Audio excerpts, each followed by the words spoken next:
Alors nous sommes en face des vestiges de nos artistes, donc ce groupuscule de l'extrême droite Action Directe Identitaire. Et là on se retrouve au lendemain de l'annonce de la procédure d'exclusion. Ils viennent saluer la bonne nouvelle, si j'ose dire. Et voilà, donc nous avons encore tagué la mosquée dans la nuit de samedi à dimanche dernier. Voilà notre artiste. Donc il est en train de préparer son matériel. C'est un pro, hein. Il n'a pas l'air affolé du tout.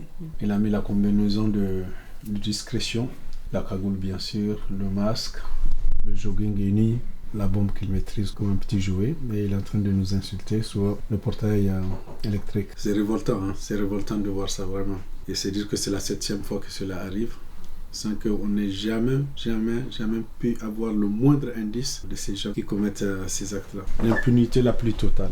Voilà, l'impunité la plus totale. Là, il est en train de parler certainement avec un collègue, parce qu'on le voit bien qu'il regarde dans la direction de quelqu'un, mais qu'on ne voit pas. Ce qui est choquant, c'est de se dire qu'il est passé juste après qu'on ait quitté les lieux, quoi.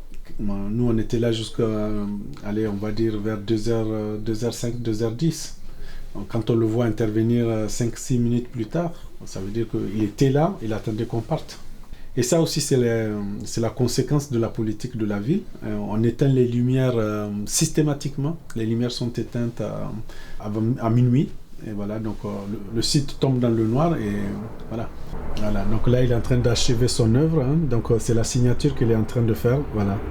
Et il s'en va. Que c'est de la provocation, que ça vise à stigmatiser une communauté, ça vise à provoquer de la haine et ça trouble la paix, quoi. Voilà, vraiment.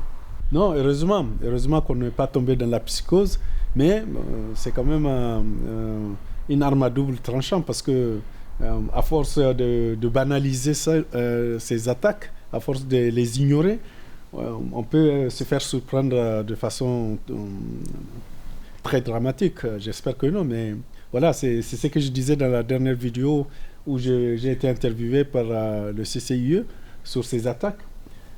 Qu'est-ce que les uns et les autres, les autorités, les forces de l'ordre, qu'est-ce que tous ceux qui ont une responsabilité pour sécuriser les lieux de culte musulman, qu'est-ce qu'ils attendent? Qu'il y ait des morts. Voilà. Alors qu'on sait qu'il n'y a pas si longtemps, à Bayonne, il y a eu une attaque à l'arme à feu. Et on a tiré sur des fidèles qui sont chargés d'ouvrir et de fermer la mosquée.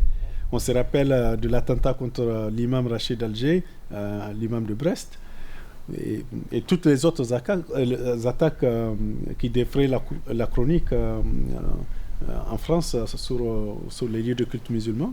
Chaque fois, la même chose, la caméra de surveillance récupère les images des auteurs. On appelle la police, ils viennent, ils font leurs investigations.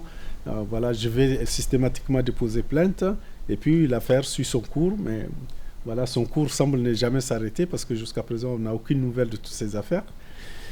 Et pour l'instant, il est arrivé des périodes où ce sont les fidèles eux-mêmes qui faisaient la sécurité devant la mosquée.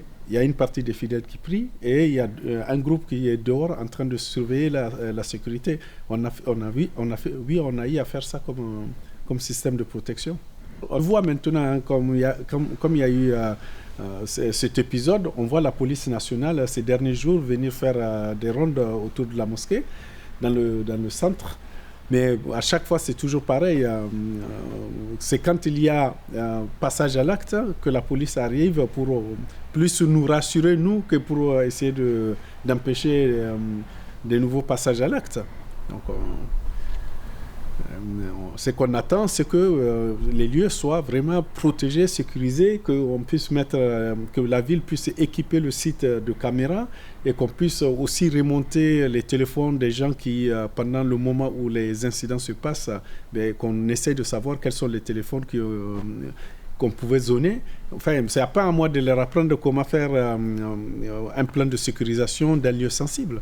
Qu'on attend vraiment que cette impunité cesse, qu'on attend vraiment que ces attaques à répétition contre les lieux de culte musulmans cessent et que les autorités prennent des véritables mesures pour les sécuriser et que quand il y a des incidents comme ça, qu'ils viennent rassurer aussi les fidèles musulmans comme ils le font avec d'autres fidèles, d'autres lieux de culte quand voilà, il y a des attaques.